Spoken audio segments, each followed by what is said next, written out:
Called journalist అని సార్కో మాట చెప్పిర్రు. సో కాల్డ్ జర్నలిస్ట్ కాదు, he's heart of Telangana, he's heart of common man.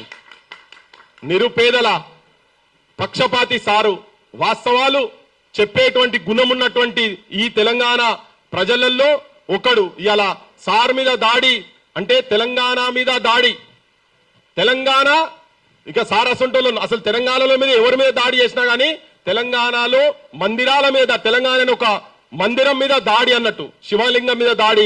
అట్లా ఇప్పుడు సార్ అయినా, రేపు పొద్దుగాల వినాయక రెడ్డి సార్ అయినా, పాశమైనా, రేపు పొద్దుగాల లేకుంటే విమలక్కైనా, సంధ్యకైనా, ఇటువంటి వాళ్ళ మీద ఎక్కడ ఎవరు దాడి చేసినా మీరు గడప గుడి మీద దాడి చేస్తున్నారనేది మర్చిపోద్దని గుర్తుపెట్టుకోవాలని ఆందోళనకు చెప్పదలుచుకున్నా. నేను యాడికెళ్ళి వచ్చిండి సారు, మా నల్ల బంగారం నల్ల బొగ్గు దగ్గరికి వెళ్ళి వచ్చినటువంటి ఒక తెల్లటి మనసున్న, స్వచ్ఛమైన మనసున్నటువంటి ఒక మానవతావాది, విలువలతో కూడినటువంటి వ్యక్తిత్వం ఉన్నటువంటి ఒక తెలంగాణ బిడ్డను ఇలా ప్రపంచ స్థాయిలో వెలుగుతున్నటువంటి ఒక ఆనిముత్యాన్ని పట్టుకొని నోటికొచ్చినటువంటి మాటలు, నోటికొచ్చినటువంటి బూతులు తిడుతున్నారు కదా.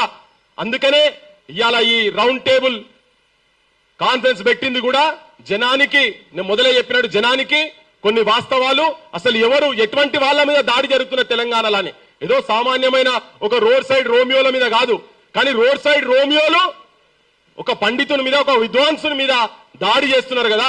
అగో దాని గురించే సమాజానికి చెప్పదలుచుకున్నాం. తెలంగాణలో ఒక లాస్ట్ నాకు నిన్న మా తులసి గారు చెప్తా ఉండే, సార్ కొద్దిగా బాధపడ్డాడు, ఎవరు స్పందిస్తలేరు ఏందని. నిజం కూడా కరెక్టే.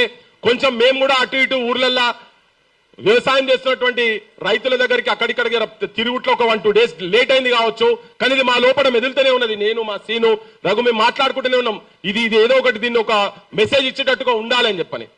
కానీ సార్ చెప్పిండు నేను వెనుకకు తీసుకోను అని. వెనుకకు సార్ తీసుకోలేకని ఎవరినో సోర్స్ ను రక్షించేటువంటి ప్రయత్నంలో సార్ కొంచెం ఆగినట్టున్నాడు అంతనే. ఇది ఎటో పోతున్నది అనిపించిందో ఏందో తెలియదు, కానీ సారే మాట్లాడుకుంటూ ఇప్పుడు చెప్పిండు.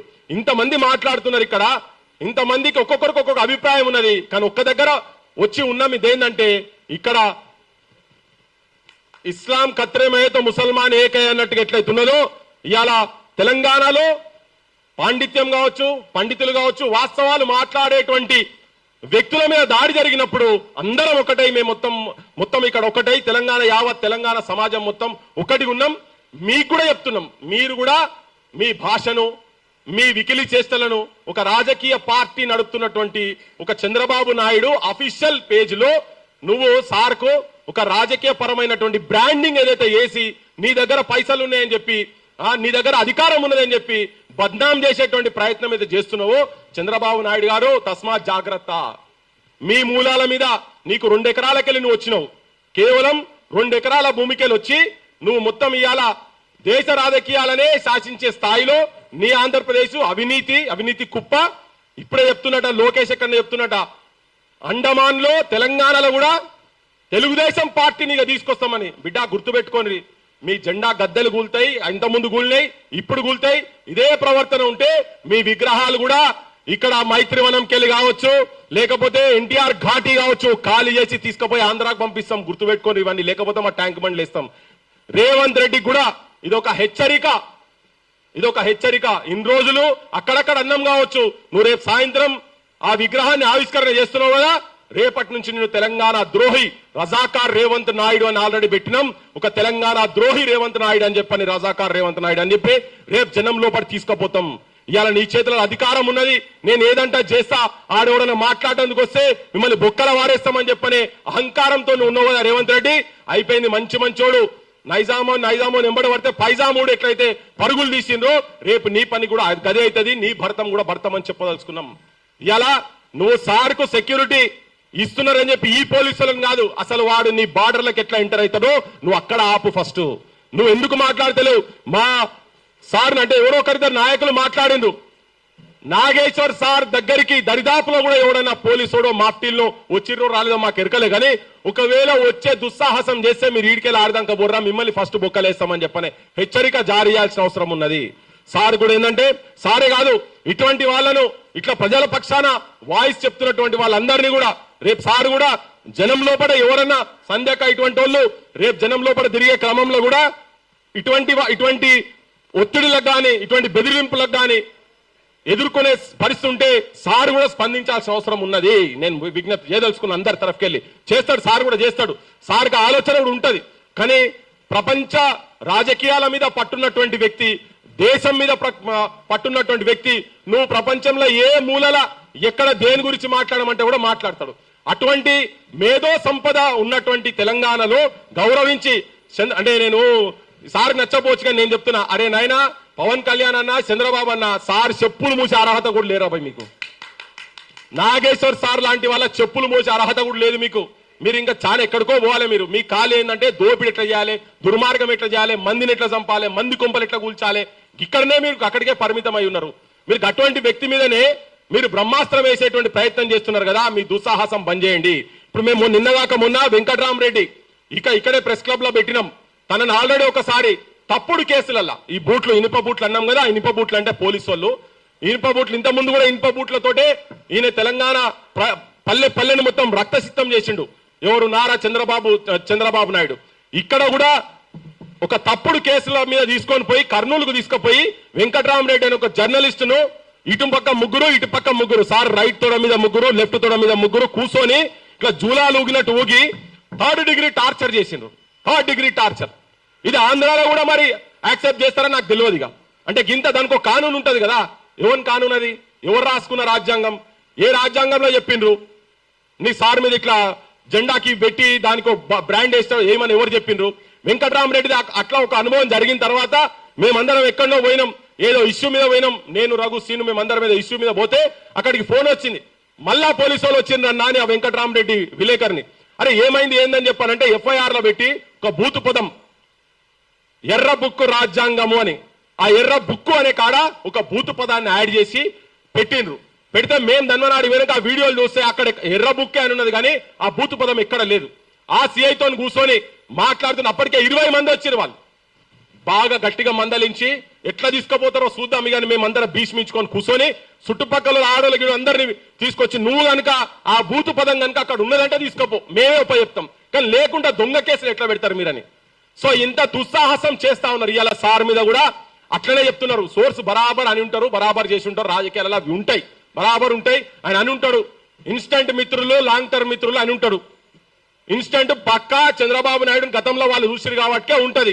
సార్ ఎందుకు ఆగిందో అది తర్వాత సంగతి. కానీ ఒక్కటి మాత్రం ఇంతకు ముందు కూడా చెప్పినాం, చంద్రబాబు నాయుడుకు పవన్ కళ్యాణ్ చెప్పినాం, అయ్యా మా ఇల్లు విజయవాడ లేదు, మా ఇల్లు రాజమండ్రి లేదు, మా ఇల్లు కర్నూలు లేదు, మా గుడిసెలు కూడా లేవాడా, కానీ నీ మొత్తం సర్వస్వం, నీ దందాలు, నీ బిజినెస్లు, నీ అస్తిత్వం మొత్తం ఇక్కడనే ఉన్నది. ఇంతకుముందు వనిజాక చెప్పింది మీ అవి కూడా మీ ఏంది ఆధార్ కార్డులు కూడా ఇక్కడే ఉండయని చెప్పి.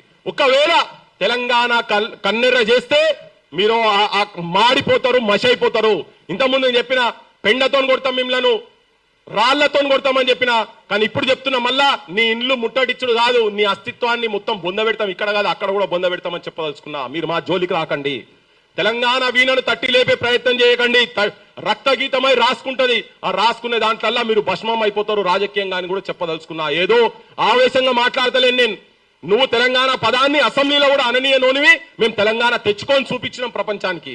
ఇలా మళ్ళా మీరు అదే వైఖరి కనుక ఉండి మా దగ్గర ఉన్నటువంటి మేధావులను, ఏ మేధావు అయినా, అది మాడబు శ్రీధర్ అన్న కావచ్చు, తన మీద కూడా మధ్యలో కొద్దిగా జరిగింది, అది ఎవరన్నా కానీ యాదగిరి గారి మీద కావచ్చు, నాగేశ్వర్ సార్ మీద కావచ్చు, ఇంకెవరి మీద కానీ తెలంగాణ మేధావుల మీద, కంచైలయ లాంటి వాళ్ళ మీద కూడా ఏమన్నా ఇంటర్నల్ పంచాయతీలు ఉంటే మా పంచాయతీలు మాకుంటాయి.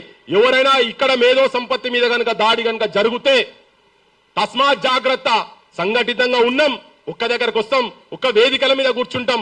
రాజకీయ పార్టీలను మీరు మత్పరిచి మాయ చేసి భూములు, జాగాలు, పైసలు ఇచ్చి వాళ్ళని మేనేజ్ చేసినట్టు మమ్మల్ని చేయలేరు.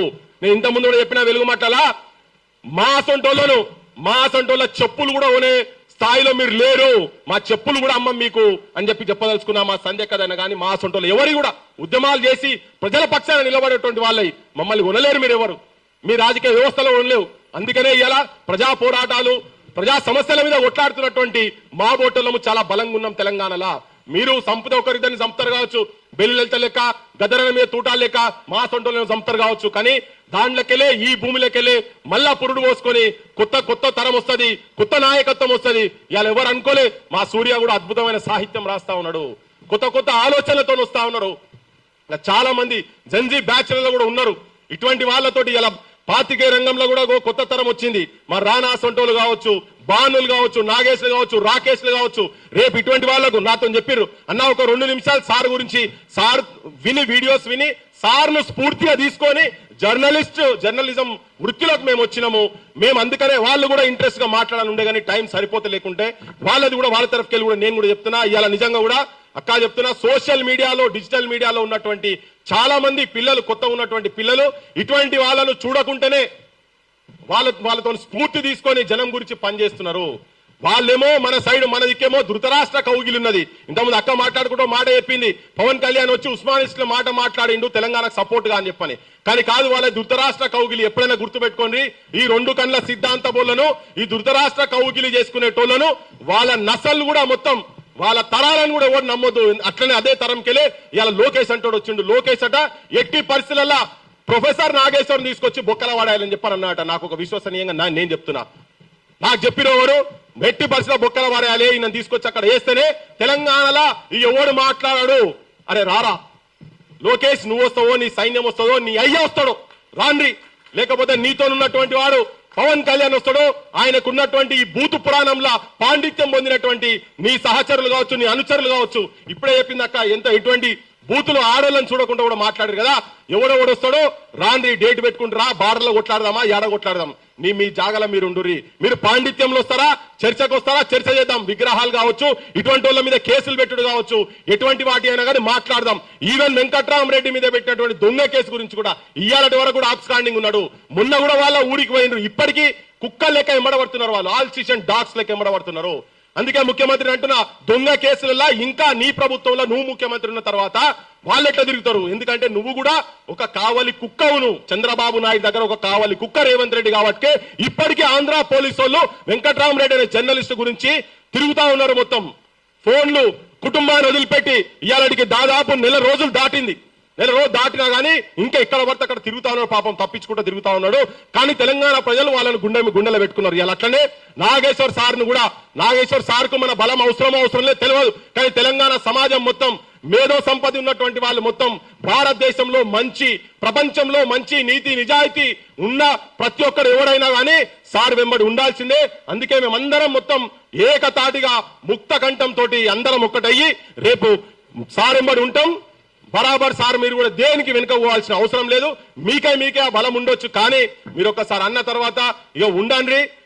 మీ ఆలోచన సారే చెప్పిండు, మీది మీకుంటది, మాది మాకుంటదని. నేను సార్ వచ్చే ముందు ఒక మాట చెప్పిన, మీరు మమ్మల్ని ఇన్ని అంటున్నారు కదా, అన్నదమ్ములు లెక్క విడిపోయినాము అని చెప్పని ఒక మీడియా మిత్రుడు అడిగితే సార్ దానికి నేనేమన్నా, మీరు ముఖ్యమంత్రి అంటే నేను ఇక్కడ ఉండి తెలంగాణలో ఉండి నువ్వు ఆంధ్ర గురించి ఎట్లా మాట్లాడతావు అని చెప్పని అడిగితే, మేము కూడా మరి ముఖ్యమంత్రి అయ్యి అక్కడ ఉన్న వాళ్ళు మీకు ఇక్కడ ఇన్లే ఎందుకని చెప్పని నేను అడిగినా, ఉప ముఖ్యమంత్రి నువ్వు అక్కడ ఉన్నావు ఇక్కడ నీకు ఇన్లేని చెప్పి నేను అడిగినా, నాకు సంస్కారం ఉన్నది కాబట్టి నేను ఆ మాట మాట్లాడలేదు అని అన్నాడు.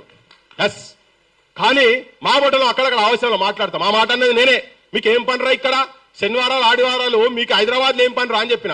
ఆంధ్రప్రదేశ్ వాళ్ళకి సేవ చేయాలి కదా.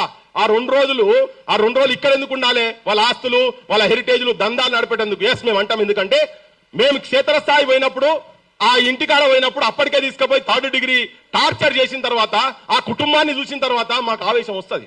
లోపల పోయినప్పుడు ఆవేశం వస్తుంది. చూస్తాం, గ్రౌండ్ లో ఉంటాం కాబట్టి అప్పుడప్పుడు మాట్లాడుతుంటాం. కానీ అయినా కానీ సార్ను కూడా వదలలే కదా. పోనీ మా సొంటల మీద పడ్డారంటే వేరే విషయం, సార్ మీద కూడా అట్లే పడుతున్నారు కదా. సో అందుకని ఏంటంటే క్షేత్రస్థాయిలో ఉన్నటువంటి వాళ్ళందరం కూడా ఒక్కటైదాం.